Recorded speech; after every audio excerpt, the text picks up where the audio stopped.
ಓಂ ಶ್ರೀಕಂಠೇಶ್ವರಾಯ ನಮಃ. ನಿತ್ಯಭಕ್ತಿ ಕಾರ್ಯಕ್ರಮ ಸ್ವಾಗತವನ್ನು ಕೋರುತ್ತಾ ನಾವು ಭಕ್ತಿ ಅಥವಾ ನಮ್ಮ ಒಂದು ಭಗವಂತನ ಮೇಲೆ ಇರತಕ್ಕಂಥ ಪ್ರೀತಿಗೋಸ್ಕರ ನಾವು ಮನೆಯಲ್ಲಿ ದೇವರ ಗುಡಿಯನ್ನು ಬಹಳ ವಿಶೇಷವಾಗಿ ಅದ್ಭುತವಾಗಿ ಕೆಲವರು ಕಟ್ಕೊಂಡಿರ್ತಾರೆ, ಕೆಲವರು ಒಂದು ಒಳ್ಳೆಯ ಜಾಗವನ್ನು ಆರಿಸ್ಕೊಂಡಿರ್ತಾರೆ, ಕೆಲವರು ಒಂದು ಬಾಕ್ಸಲ್ಲಿ ದೇವ್ರನ್ನ ಇಟ್ಕೊಂಡಿರ್ತಾರೆ, ಅಥವಾ ಯದ್ಭಾವಂ ತದ್ಭವತಿ, ಯಾವ್ಯಾರ ಭಾವನೆಗೆ ತಕ್ಕ ಹಾಗೆ ಏನಿಲ್ಲ ಒಂದು ತಟ್ಟೆಯಲ್ಲೂ ಭಗವಂತನ ಇಟ್ಕೊಂಡು ಪ್ರಾರ್ಥನೆ ಕೂಡ ಮಾಡ್ಬೋದು. ಅದರಲ್ಲಿ ಅನೇಕ ವಿಗ್ರಹಗಳ ಜೊತೆಗೆ ಶಿವಲಿಂಗದ ಬಗ್ಗೆ ಇವತ್ತು ನಾವು ತಿಳ್ಕೊಳ್ಳೇಬೇಕು.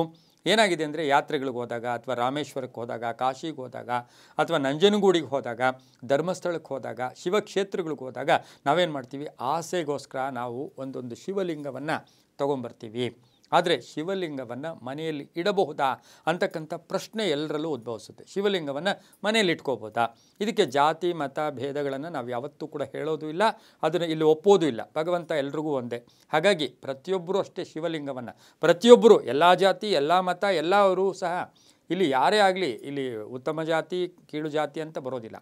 ಮುಖ್ಯವಾಗಿ ಶಿವಲಿಂಗವನ್ನು ಮನೆಯಲ್ಲಿ ಇಟ್ಕೋಬೋದಾ ಅಂತಕ್ಕಂಥ ಪ್ರಶ್ನೆ ಬಂದಾಗ ಶಿವಲಿಂಗವನ್ನು ಮನೆಯಲ್ಲಿ ಇಟ್ಕೋಬಹುದು. ಆದರೆ ಅಲ್ಲಿ ಒಂದು ನೀತಿ ನಿಬಂಧನೆ ಇದೆ, ಕಟ್ಟುಪಾಡಿದೆ. ಏನದು ಅಂದರೆ ಆ ಶಿವಲಿಂಗ ಎಷ್ಟಿರಬೇಕು, ಆ ಶಿವಲಿಂಗ ಯಾವ ಸೈಜಲ್ಲಿರಬೇಕು. ಹಾಗೆ ನಮಗೆ ಗೊತ್ತು ಎಲ್ಲ ವಿಗ್ರಹಗಳನ್ನು ಕೂಡ ನಮ್ಮ ಏನು ಮುಷ್ಟಿ, ಎಡಗೈ ಮುಷ್ಟಿ ಇಟ್ಕೊಂಡಾಗ ಆ ಮುಷ್ಟಿಯಿಂದ ಮೇಲೆ ಇರಬಾರ್ದು ಅಂತಕ್ಕಂಥ ಒಂದು ಮಾತನ್ನು ನಾವು ಮೊದಲಿಂದಲೂ ಕೇಳ್ಕೊಂಡು ಬರ್ತಾ ಇದ್ದೀವಿ. ಇವತ್ತು ಕೇವಲ ಶಿವಲಿಂಗದ ಬಗ್ಗೆ ಮಾತ್ರ ನಾವು ಮಾತಾಡಬೇಕಾಗಿದೆ. ಅದಕ್ಕೆ ಹೇಳ್ತೀವಿ, ಸ್ಮಶಾನದಲ್ಲೂ ಕೂಡ ಶಿವನ ದೇವಾಲಯ ಇರಬೇಕು.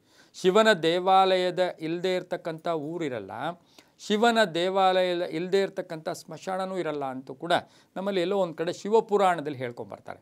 ಸ್ಮಶಾನದಲ್ಲೂ ಶಿವನ ದೇವಸ್ಥಾನ ಇರಬೇಕು ಅಂತ ಒಂದು ಮಾತಿದೆ. ಆ ಶಿವನಿಗೆ ಏನಿಷ್ಟ? ಅಭಿಷೇಕ ಪ್ರಿಯ. ನೈವೇದ್ಯ ಪ್ರಿಯ ಯಾರು? ಗಣಪ. ಅಲಂಕಾರ ಪ್ರಿಯ ಯಾರು? ವಿಷ್ಣು. ನೈವೇದ್ಯ ಪ್ರಿಯ ಯಾರು? ಗಣಪ ಇದ್ದಾಗ ಅದೇ ಅಭಿಷೇಕ ಪ್ರಿಯ ಯಾರು?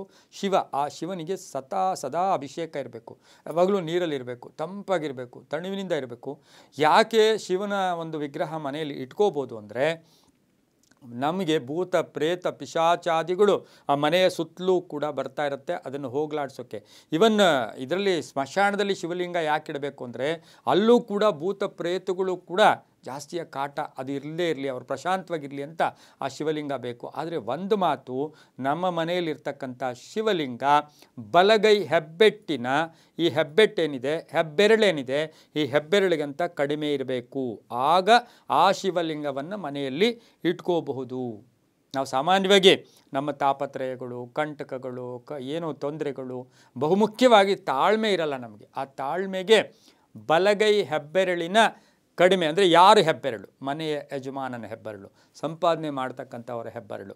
ಸಾಮಾನ್ಯವಾಗಿ ಹೆಬ್ಬೆರಳು ಜಾಸ್ತಿ ಇದ್ದು ಎಲ್ಲರಿಗೂ ಸಾಮಾನ್ಯವಾಗಿ ಒಂದೇ ಥರ ಇರುತ್ತೆ. ಹೆಬ್ಬೆರಳಿನಿಂದ ಕಡಿಮೆ ಇರತಕ್ಕಂಥ ಲಿಂಗವನ್ನು ಮನೆಯಲ್ಲಿ ಇಟ್ಕೊಂಡು ನಿಮಗೆ ಸಾಧ್ಯವಾದರೆ ವಾರಕ್ಕೆ ಒಮ್ಮೆಯಾದರೂ ಅದಕ್ಕೆ ಅಭಿಷೇಕ ಮಾಡಿದ್ರೆ ಉಗ್ರ ಪಿಶಾಚಿಗಳಿರ್ಬೋದು, ಪ್ರೇತಗಳಿರ್ಬೋದು, ಅವು ನಮ್ಮ ಮನೆಗೆ ಪ್ರವೇಶ ಮಾಡೋದಿಲ್ಲ.